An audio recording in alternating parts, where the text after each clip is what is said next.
Hello students, biology.com में आप सबका स्वागत है।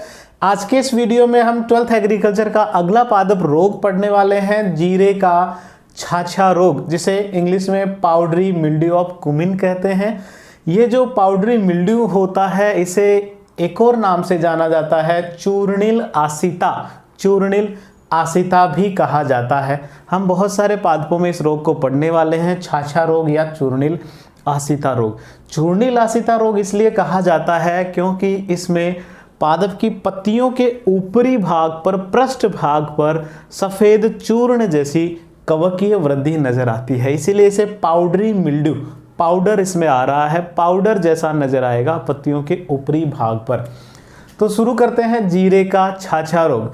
जीरे का छाछा रोग वैसे संपूर्ण भारत में इसका विस्तार है, लेकिन राजस्थान और गुजरात में इसका प्रकोप बहुत ज़्यादा है। राजस्थान और गुजरात वाले हिस्से में इसका प्रकोप बहुत ज़्यादा है। उसका कारण यह है कि राजस्थान का जो तापमान है वो अधिक रहता है, गुजरात और राजस्थान का तापमान अधिक रहता है। बरसात के समय, सर्दियों के समय यहाँ जो आर्द्रता होती है, आपेक्षिक आर्द्रता, रिलेटिव ह्यूमिडिटी जो होती है वो ज़्यादा होती है। इस वजह से जो है यहाँ इसका प्रकोप बहुत ज़्यादा रहता है। बात करें इसके लक्षणों की कि इसमें क्या क्या लक्षण नज़र आते हैं, तो जैसा कि मैंने अभी कहा, इसमें पत्तियों की ऊपरी सतह पर, ये विशेष कैरेक्टर है, बहुत महत्वपूर्ण लक्षण है कि पत्तियों की ऊपरी सतह पर, पृष्ठ सतह जो है, जो सूरज की तरफ वाला जो हिस्सा है, उस पृष्ठ सतह पर सफ़ेद चूर्ण जैसी कवकीय वृद्धि नज़र आती है। पत्तियों के ऊपरी पृष्ठ भाग पर सफ़ेद रंग का चूर्ण नज़र आता है, वो वास्तव में उस कवक के कोनिडिया होते हैं। वो जो ऊपर चूर्ण नज़र आ रहा है वो है कोनिडिया है इस कवक के, और इसी वजह से इस रोग का नाम पड़ा चूर्णिल आसिता रोग। तो ये जो लक्षण है ये न केवल पत्तियों पर है बल्कि पादप के लगभग संपूर्ण भाग पर, ये आपको तने पर भी देखने को मिलेगा, पर्ण पर भी, पुष्प क्रम पर भी, फल, लगभग पादप के सभी भागों पर, जड़ वाले भाग को छोड़कर सभी जो वायवीय भाग है उन वायवीय भागों पर इस रोग के लक्षण नज़र आते हैं। इसका जो ये रोग कारक है एरिसाइफी, वो ज़्यादातर जो 20 से 25 डिग्री सेंटीग्रेड तापमान और जो RH रिलेटिव जो ह्यूमिडिटी जो होती है, आपेक्षिक आर्द्रता अगर 80 से ज़्यादा है तो वहाँ उस समय इसका प्रकोप ज़्यादा होता है। तो ये इसके लिए अनुकूलतम तापमान और अनुकूलतम आर्द्रता है, जो कितनी है 20 से 25 डिग्री सेंटीग्रेड तापमान, और RH जो है, आपेक्षिक आर्द्रता जो है वो 80 से अधिक अगर होती है तो उस समय इसका रोगजनक ज़्यादा प्रभावी होता है, ज़्यादा प्रकोप करता है। इसके अलावा इसके और क्या लक्षण है, पुष्पन के समय इसका प्रकोप ज़्यादा देखने को मिलता है। इसमें पुष्पन जो होता है लगभग जनवरी के आसपास प्रारंभ होता है, उस समय ही इसका प्रकोप ज़्यादा देखने को मिलता है। एक और विशेष स्थिति है, यहाँ फरवरी मार्च के आसपास जब बादल हो रहे होते हैं, वातावरण में जब बादल होते हैं, उस समय ये लक्षण आपको ज़्यादा नज़र आता है, और उस समय इतना ज़्यादा प्रभावी हो जाता है कि पूरे खेत में, जीरे के पूरे खेत में ऐसा नज़र आता है जैसे सफ़ेद चूर्ण बुरका दिया गया हो। पूरे खेत में सफ़ेद कवकीय वृद्धि की वजह से सारा खेत सफ़ेद रंग का नज़र आता है, जैसे उस पर सफ़ेद कोई चूर्ण बुरका दिया गया हो। अगर इस प्रकोप की बहुत ज़्यादा अगर उग्र अवस्था है तो उस समय बीज का निर्माण भी नहीं होता, जीरे का निर्माण भी नहीं होता है। तो प्रमुख जो लक्षण है वो क्या क्या है, पादप के लगभग सभी भागों पर सफ़ेद चूर्ण जैसी कवकीय वृद्धि नज़र आती है। इसके अलावा ये जो प्रकोप देखने को मिलता है ज़्यादातर जनवरी से लेकर मार्च के बीच में ज़्यादा होता है, और बीज का निर्माण भी नहीं होता अगर ये प्रकोप ज़्यादा दिखा रहा है ये रोग। तो अब बात करते हैं जीरे का छाछा या चूर्णिल आसिता रोग है वो होता किससे है, इसके रोगजनक की।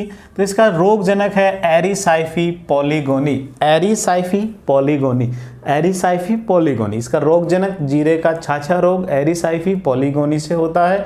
पाउडरी मिल्ड्यू जो है वो एरिसाइफी पॉलीगोनी से होता है। ये जो रोगजनक है, ये जो कवक है, यह क्या है, एक कवक है। यह कवक मृदा और बीज जनित होता है।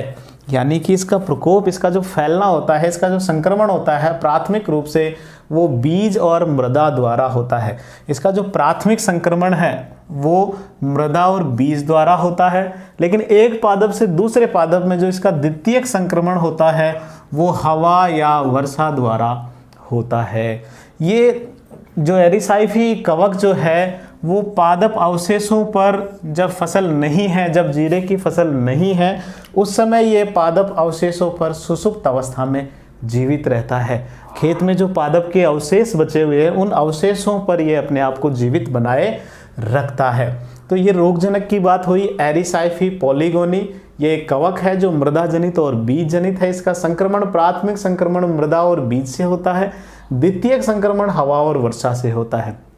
जब जीरे की फसल नहीं हो रही है उस समय ये अन्य जो पादप अवशेष हैं, जो खेत में पादप अवशेष पड़े हैं, उन पर ये सुषुप्त अवस्था में जीवित बना रहता है, क्योंकि ये जो एरिसाइफी है ये एक अविकल्पी परजीवी होता है। चलिए अब हम बात करते हैं इस रोग से हमारी फसल को हम कैसे बचाएं। और प्रबंधन की बात करें तो हम हमेशा 3 बिंदुओं में पढ़ते हैं: सस्य प्रबंधन, जैविक और रासायनिक प्रबंधन। सबसे पहले बात करें हम कल्चरल मैनेजमेंट या सस्य प्रबंधन की, तो पादप जो आपको फसल, आपकी जो फसल में अगर कोई ऐसे पादप संक्रमित नजर आते हैं तो उन संक्रमित पादप और उनके अवशेषों को तुरंत नष्ट कर देना चाहिए, उन्हें जला देना चाहिए या गहरे गड्ढे में गाड़ देना चाहिए। खेत के आसपास और खेत के भीतर जितने भी खरपतवार है उन खरपतवारों को भी नष्ट कर देना चाहिए ताकि इसके अवशेषों पर ये जीवित ना रह सके। अब बात करें जैविक प्रबंधन की, तो जैविक प्रबंधन में हम पढ़ते हैं रोग प्रतिरोधी किस्में। तो यदि हम रोग प्रतिरोधी किस्में का प्रयोग करेंगे तो इस रोग से हम हमारी फसल जीरे को बचा सकते हैं। रोग प्रतिरोधी किस्में हैं, एक है हिसार माधवी RME 205। एक मध्यवर्ती प्रतिरोधी किस्म है RCR 435। तो आपको याद रखना है हिसार माधवी RME 205 RCR 435। इन रोग प्रतिरोधी किस्मों का प्रयोग हम हमारी फसल पर कर सकते हैं। इससे क्या होगा कि ये रोग उस पर लगेगा नहीं। बात करें रासायनिक प्रबंधन की, तो जब भी खड़ी फसल पर अगर इस रोग के लक्षण प्रारंभिक अवस्था में नजर आए तो उस समय जो है लगभग जनवरी माह में जब पुष्पन हो रहा है, जिस समय ये लक्षण आपको नजर आने शुरू हुए हैं, उसी समय आप सल्फर धूलि का छिड़काव करें। सल्फर धूलि जो है उसका पूरे खेत में अगर हम बुरकाव कर दें, और बुरकाव करेंगे 28 किलोग्राम प्रति हेक्टेयर की दर से, सल्फर धूलि का प्रयोग करना है 28 किलोग्राम प्रति हेक्टेयर की दर से, तो इस रोग से बचा जा सकता है। आवश्यकता पड़ने पर जब बीज का निर्माण हो रहा है उस समय भी सल्फर धूलि का छिड़काव कर सकते हैं। पाउडरी मिल्ड्यू जो होता है उसमें सल्फर धूलि बहुत महत्वपूर्ण होता है रोग से बचाने के लिए। सल्फर धूलि आपको याद रखना है। एक है डाइनोकैप 0.1% का छिड़काव कर सकते हैं। डाइनोकैप 0.1%, डाइनोकैप 0.1% का अगर हम छिड़काव करते हैं हमारी फसल पर तो हम इस जीरे के जो छाछा रोग है उससे हमारी फसल को बचा सकते हैं। तो आज हमने पढ़ा जीरे का छाछा रोग, जो मुख्यतः गुजरात और राजस्थान में है। चूर्णी लासिता भी इसे कहते हैं।